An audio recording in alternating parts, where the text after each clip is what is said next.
We talk about how lagging between production versus wellhead development, because obviously COVID has impacted activities in country as it should do. You're doing all the right things for all the right reasons, but what is the lag there, and when's the next review point where you kind of come back to market and say, well, actually, we're going to have to reassess things? Yeah, I guess there are two parts to your question. Reassess in terms of whether we need to go back into the market and buy material. I think we're getting close to that point. Reassess in terms of what we do in relation to social distancing and in protecting our employees and their welfare, which is obviously our top priority. It's the top priority, I think, of any mining company. That is an ongoing dialogue with the government, the local health authorities, as well as reviewing whether the preconditions are met to be able to start bringing people back on site. We took a view a week ago that just wasn't the case. And we'll continue to reevaluate as the situation unfolds. It's very, very difficult.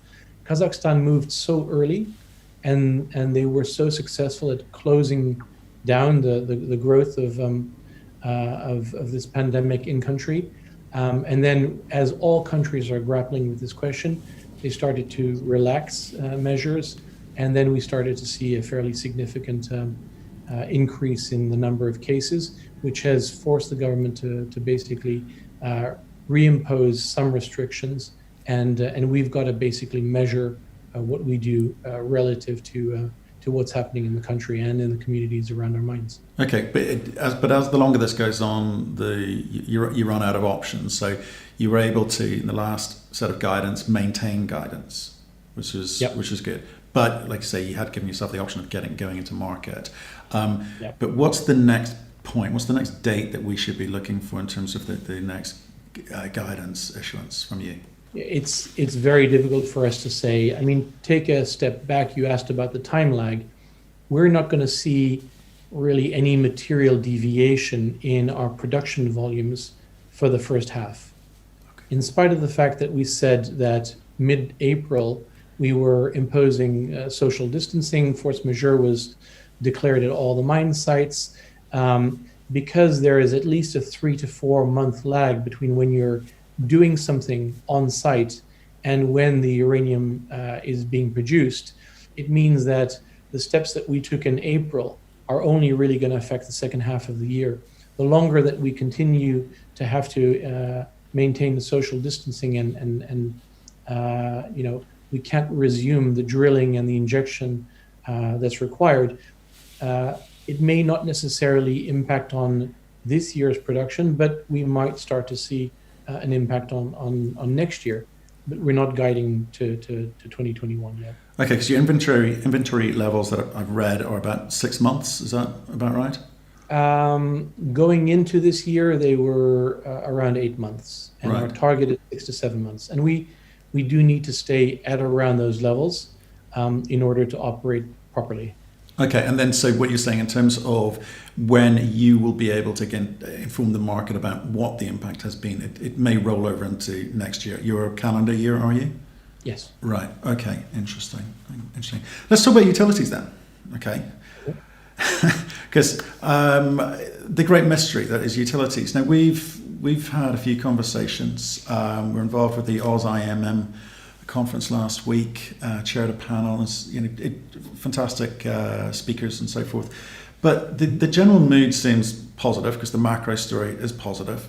Obviously, the current situation we find ourselves in with COVID and the reduced supply around the world is, as I said earlier, getting uranium bulls quite excited. But everyone's waiting for utilities to do something, and the feeling is that they can't do anything until two things happen, and that's one, we get a sense of what's happening with COVID, because they've got their own issues, and two, the US elections. Do you agree with those as the reasons, or do you think there's more to it than that? Why aren't they making decisions now about long-term contracts? Well, taking a step back and looking at how the market's been over the last 6 to 7 years, it's really paid utilities to defer their buying decisions because the market has just continually fallen since 2012. So I think that's the basic mindset. And that mindset's been helped by the fact that in an oversupplied spot market, they've been able to defer long-term negotiations by buying 1 to 3 years out. And that's a pattern that we've really seen with financial intermediaries buying in the spot market and offering 1 to 3 year RFPs. We haven't seen a huge amount of contracting longer term.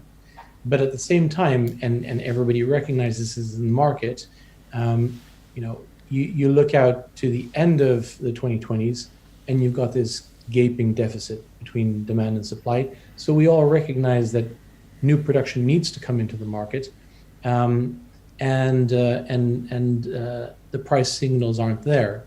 So for those who are invested or are excited about uranium, I think there is a lot to be excited about, because we do see that prices need to rise to incentivize new supply to fill that supply-demand gap. And uranium is a non-substitutable good. You can't put anything else into a power station. And price elasticity of demand is virtually zero, because even when uranium prices go up, there's such a small part of the cost of a megawatt hour. And in most jurisdictions, the nuclear generator is the base load, lowest cost producer of electricity.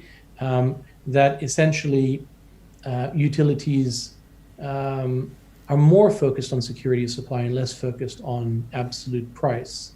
Now, having said that, the last few years, there's been no issues around security of supply, because you could always pick up material in the spot market. What COVID's done, I think, is whilst the market went into balance in 2018, the loss in production that we've seen this year, not just ourselves, but in pretty much all major jurisdictions, means that there is much less material in the spot market.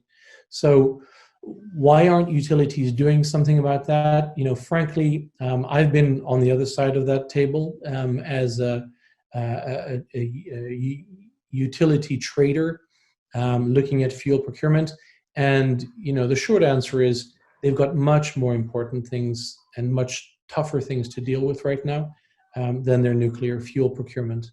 And I think the decision making is really around today dealing with COVID, dealing with the other parts of the front end of the fuel cycle.